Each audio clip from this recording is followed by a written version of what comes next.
오늘 우리에게 주신 하나님 말씀 디모데후서 2장 20절과 21절 두 절을 함께 보도록 하겠습니다.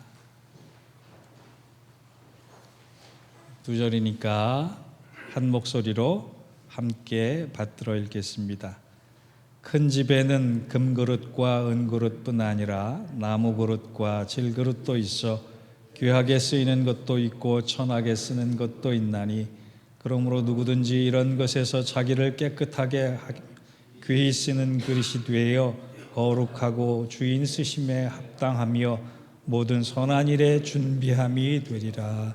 아멘. 이는 하나님 말씀입니다.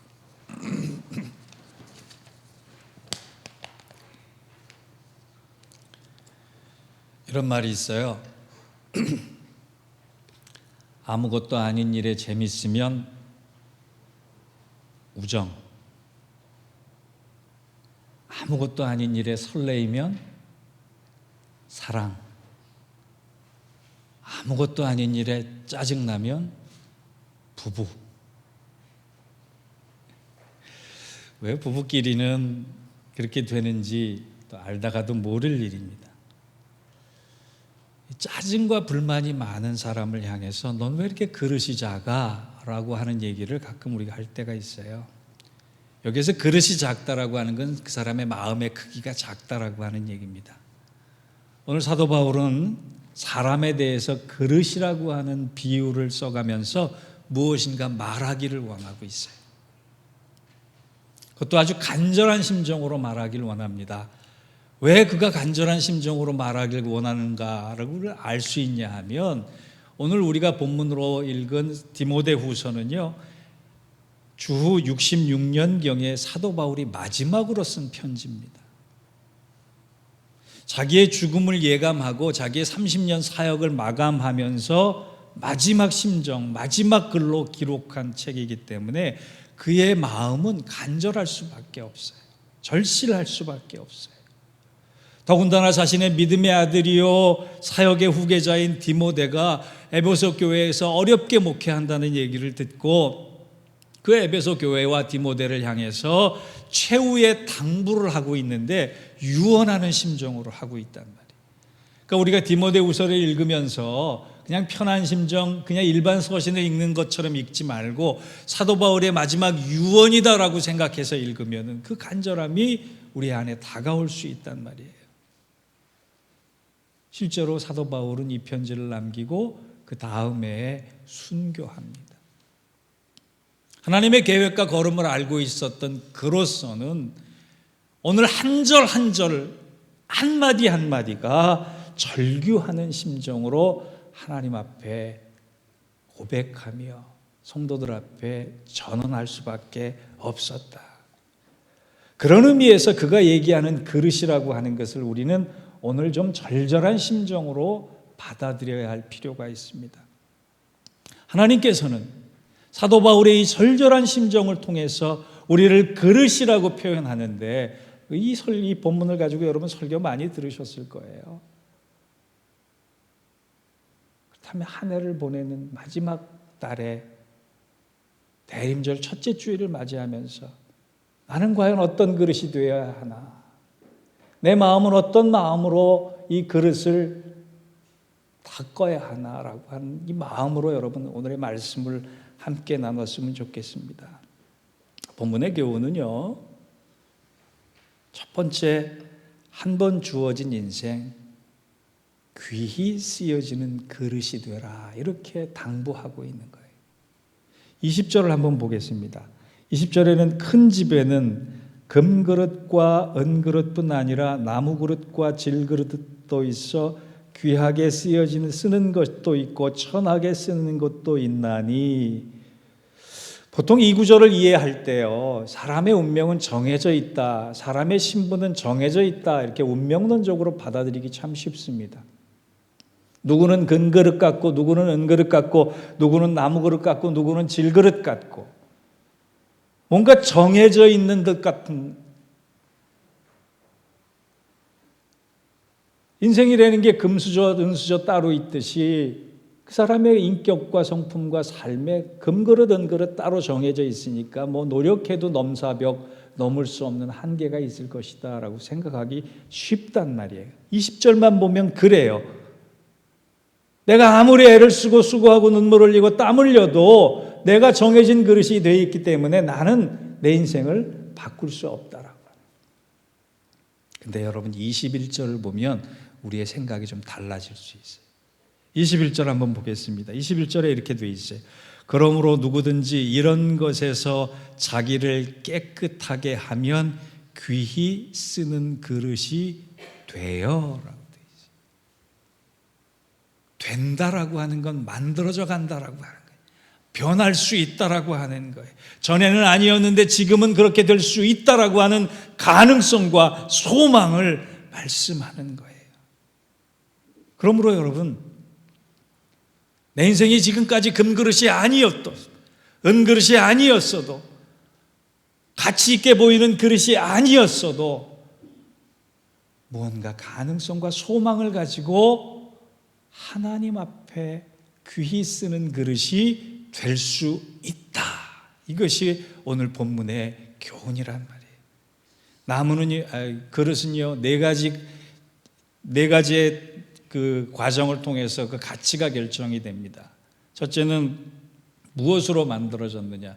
재료에 따라서 그릇의 가격이 달라져. 진흙으로 만든 도자기도 있고 나무로 만든 나무 그릇도 있고 뼈를 깎아서 만든 본차이나도 있고 금과 은과 같은 보석으로 만든 그릇도 있어요. 재료의 가치에 따라서 그 그릇의 그 가격도 좀 달라지겠죠. 둘째는 누가 만들었느냐. 제가 그릇을 만든다고 생각해 보세요. 제가 만든 그릇을 누가 쓰겠습니까? 그러나 장인이 만든 그릇을 여러분 받으신다면 얼마나 귀한 선물로 받으시겠어요? 또 그릇의 가치를 결정하는 건 셋째죠. 얼마나 아름다우냐라고 하는 거예요. 투박한 그릇보다 이왕이면 아름다운 그릇이 가치가 높다 이렇게 얘기할 수 있어요.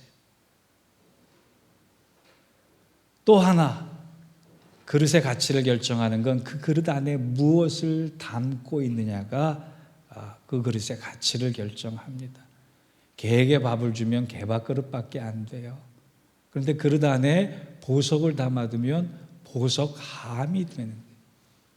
아무리 질그릇이라도 임금님 수라상에 올라가면 귀한 그릇이 되는 거예요. 그리고 이런 것들이 효용성, 미적 기준, 만든 사람, 그리고 재료에 따라서 그릇은 다 다른 가치를 가집니다. 그런데요, 성경은 오늘 아주 중요한 얘기를 하나 하고 있습니다. 재료, 장인, 미, 효용성보다 가장 좋은 그릇은 하나님께서 쓰시기에 합당한 그릇이 가장 좋은 그릇이다. 그렇게 말씀하고 있어요.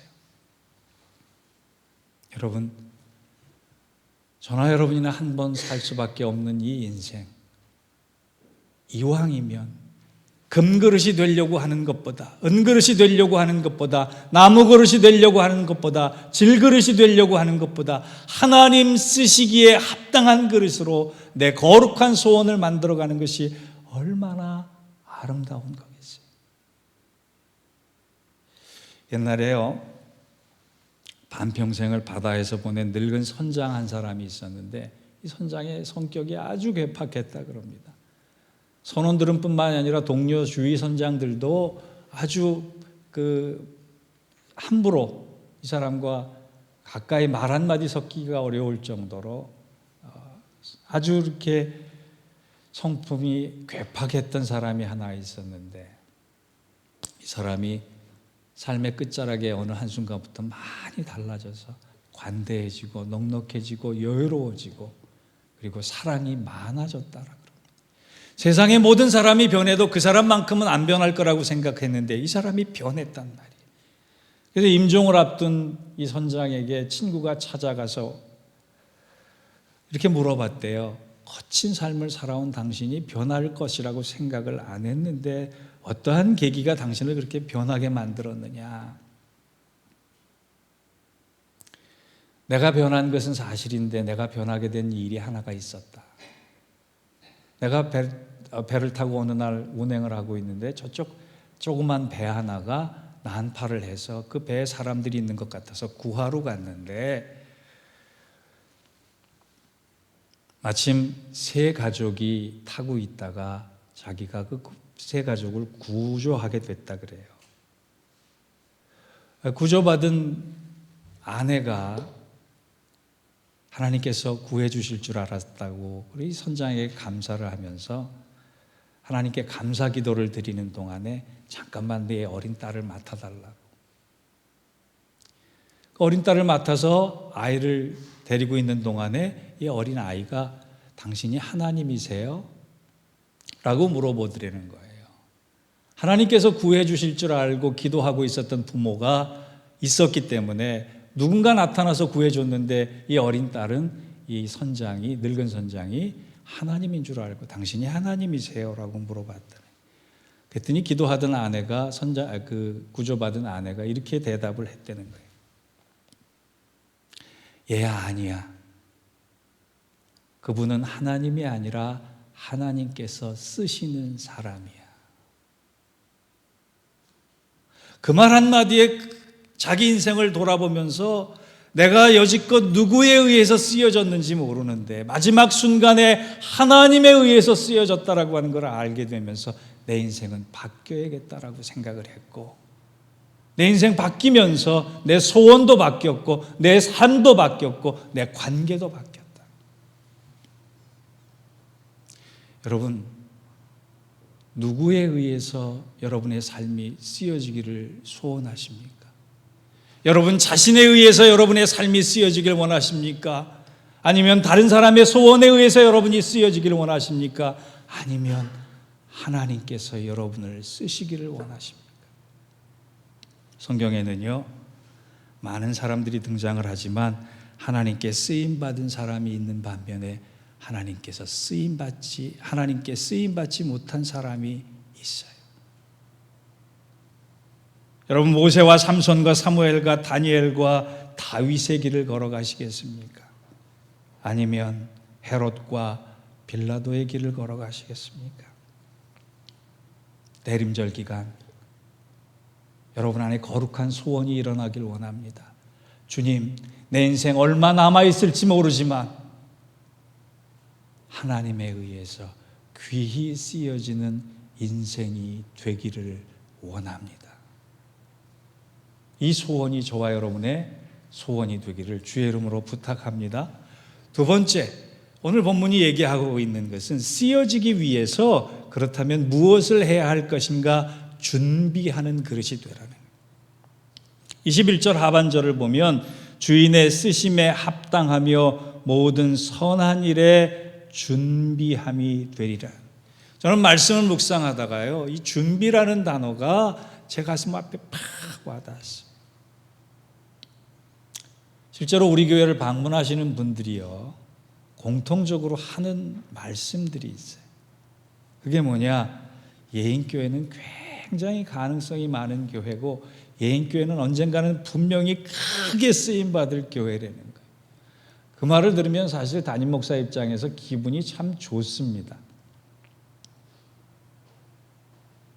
여러분, 우리 교회 크게 쓰여질 줄 믿습니까? 믿음은 뭐예요, 근데? 저도 믿고 여러분도 믿음은 뭐예요? 믿기만 하면 뭐예요? 준비가 안 돼 있으면 하나님께서 쓰시고 싶어도 쓸 수 없단 말이에요. 모세를 보세요. 준비가 안 돼 있으니까 40년 왕궁에서 40년 미디안 광야에서 하나님이 준비시키시잖아요. 그런데 그 준비가 완료되고 나니까 그가 고령일지라도 하나님은 그를 쓰시기 시작합니다. 우리 교회와 우리 성도들이 준비되어 있지 않으면 다른 아무런 어떤 사람들이 예인교회는 가능성 있는 교회야, 예인교회는 크게 쓰인 교회야 라고 해도 하나님 쓰실 수가 없단 말이에요. 여러분, 준비해야 합니다. 내가 쓰임받고자 한다면, 하나님 나라를 위해, 복음을 위해, 진리를 위해 쓰임받고자 한다면 공동체도 준비해야 하고 우리 각 개인도 준비해야 해요. 그 준비에 대해서 21절은 뭐라고 얘기를 하느냐? 그러므로 누구든지 이런 것에서 자기를 깨끗하게 하면 귀히 쓰는 그릇이 된다 그랬습니다. 준비하기 위해서 가장 먼저 해야 할 것은 깨끗이라는 거예요.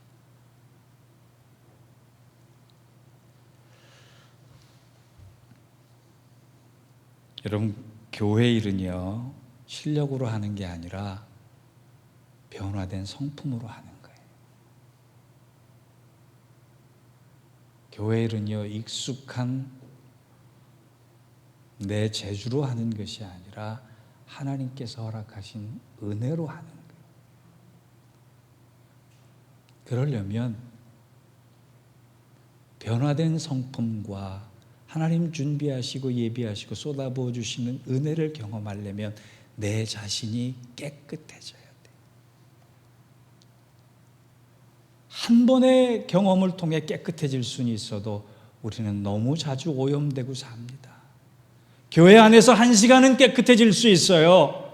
그런데 밖을 나가는 순간부터 우리의 영혼과 우리의 마음과 우리의 믿음은 다 오염되기만 쉽습니다.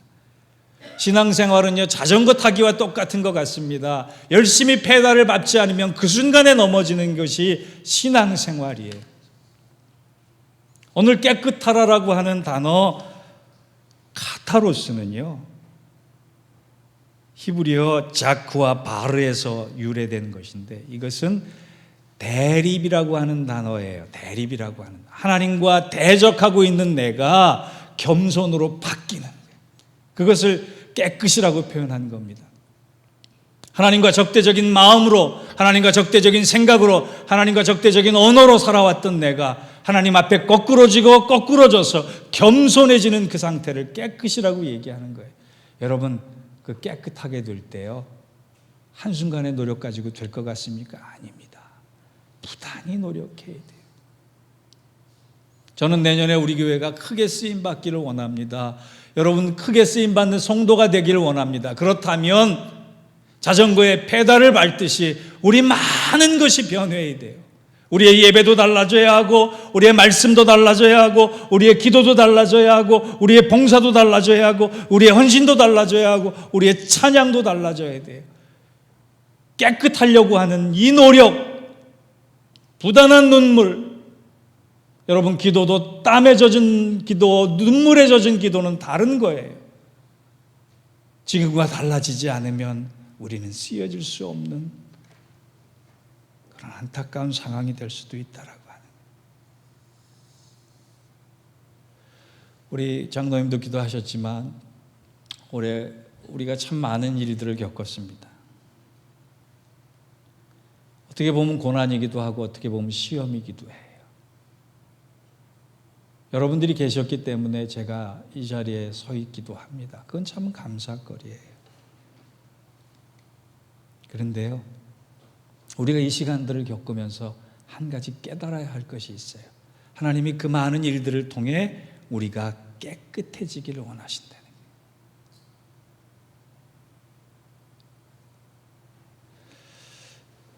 저나 여러분이나 고난을 겪고 싶지는 않을 겁니다. 그런데요, 고난이 주는 유익도 있어요. 고난이 주는 유익을 저는 4가지로 정리를 합니다. 첫째는 고난이 있기 때문에 내가 하나님을 바라볼 수 있게 된다는 거예요. 또 하나, 고난이 있기 때문에 내 욕심이 무너지는 거예요. 또 하나, 고난이 있기 때문에 내 고집이 꺾이는 거예요. 또 하나, 고난이 있기 때문에 정결해지는 거예요. 고난이 없으면, 고난을 통하지 않으면 우리는 이 과정을 머리로만 배우지 삶으로 체득하지 못합니다. 우리 지난 시간을 헛되이 보내지 않고 깨끗해져서 하나님 앞에 대립하려고 했던, 하나님 앞에서 하나님과 대적하려고 했던 내 모든 고집과 편견과 욕심을 무너뜨리고 우리 모두 하나님 앞에 겸손하게 돼서, 겸손한 준비가 돼서 하나님이 어느 시간 어느 때든지 간에 들어 쓰시겠다 작정만 하시면 들어 쓸 수 있는 그런 준비된 우리 교회, 준비된 우리 성도, 준비된 목사가 될 수 있기를 주의 이름으로 축원합니다. 자, 세 번째로 여러분 결론적으로 제가 부탁드리고 싶은 것이 있어요. 우리도 쓰임 받을 수 있다고 기대하고 기도하는 거예요. 기도는요, 빈 그릇으로 돌아오지 않습니다. 저는 이 목회 경험이에요. 제 간증이에요. 간혹 여러분들이 기뻐하실 때가 있어요. 목사님, 이런 일이 됐습니다. 하나님께 이런 축복 받았습니다. 근데 저는 알고 있어요. 누군가 그 문제를 놓고 그분을 위해서 기도하고 있었던 거예요. 하나님은 유기적으로 우리들의 사랑의 관계를 묶으셔서 알게 모르게 누군가를 위해서 기도하고 있을 때 그 기도를 통해 하나님의 일들을 이루어 가심을 보고 그 사람은 기도 끝에 축복과 은혜를 허락받는 거예요. 내 힘으로 된 것들 별로 없다고 생각하는 것이 겸손입니다. 여러분, 기도는요, 내가 하든 누가 하든 빈 그릇이 되어 돌아오지 않아요. 하나님은 그 기도를 통해 가득 채워져서 우리에게 돌려주시길 원하세요. 그렇다면 우리가 쓰임 받기를 위해서 기도하고 기대해야 하는 거예요. 대림절 기간 동안 기도하세요. 그리고 기대하세요. 하나님은 그 기대와 기도를 빈 그릇으로 돌려보내지 않으십니다. 한 가지 얘기만 하고 말씀을 정리할까 합니다. 간혹 우리 교우들 중에 너무 겸손하신 분이 계셔서 하나님, 저는 쓸모없는 사람이에요. 저는 쓸데없는 사람이에요. 라고 생각하시는 분이 계세요. 아니에요. 제가 보기에는 여러분은 한 분도 쓸모없는 분이 없고 다 소중한 분이에요. 이런 얘기가 있습니다. 깨져서 금이 가고 못생긴 물 항아리가 하나 있었어요. 그런데 이 항아리 주인은 이 깨지고 금이 가고 못생긴 물 항아리를 늘 버리지 않고 지게 한쪽에 걸고 다른 한쪽에는 온전한 그릇을 걸어서 같이 물을 기르게 됐다는 거예요. 오랜 세월이 지나도록 이 주인은 이 깨진 항아리를 사용하는 그 마음을 버리지 않고 늘 사용해 줬기 때문에 깨진 항아리가 미안해서 하루는 이렇게 주인에게 얘기했다 그럽니다. 주인님, 저처럼 온전하지 않은 항아리 이제는 깨버리시고 양쪽 다 온전한 항아리를 사용하셔서 물을 더 많이 기르시면 어떻겠습니까? 그랬더니 주인이 이 항아리에게 이렇게 얘기했대요. 우리가 걸어온 길을 한번 돌아보렴. 물을 깃기 위해서 걸어온, 마을에서부터 집까지 걸어온 그 길을 이 항아리, 깨진 항아리가 돌아보니까 그 길가에 많은 꽃이 폈더라는 거예요. 왜 제게 이 꽃을 보여주십니까? 그랬더니 주인이 하는 말이 이런 말이에요. 이 산골 길가에 이렇게 예쁜 꽃들이 피어날 수 있었던 것은 너의 깨어진 틈에서 새어나온 물을 먹고 자란 들꽃들이 됐기 때문이다. 너는 나를 위해선 샜지만 저 꽃들을 위해선 귀중한 존재였단다. 여러분의 마음과 삶이 혹시나 이처럼 깨진 그릇처럼 초라한 모습으로 여기고 계시지는 않습니까? 나 스스로 볼품없는 모습이기 때문에 하나님의 일에 아무런 도움이 되지 않을 거라고 생각하고 계시지는 않습니까? 내 인생 비록 금이 갔어도 깨어져 있어도 주님 쓰시는 데는 아무런 문제가 되지 않습니다. 우리 가정이 그렇고 우리 교회가 그렇습니다. 우리 인생이 그렇습니다. 하나님은 우리를 들어 쓰시려고 작정하신다면 못생긴 그릇일지라도 깨진 그릇일지라도 아픈 그릇일지라도 귀히 쓰셔서 하나님의 일들을 이루어 가시는 겁니다. 사랑하는 성도 여러분, 우리 지옥 안 가는 정도의 그런 소극적인 믿음에서 벗어나서 올 한 해 잘 닦이고 잘 정결해져서 깨끗해진 이 모습으로 내년 한 해 우리 교회와 우리 각자가 하나님 나라를 위해 크게 쓰임 받을 수 있다는 거룩한 소원을 가지고 잘 준비되어서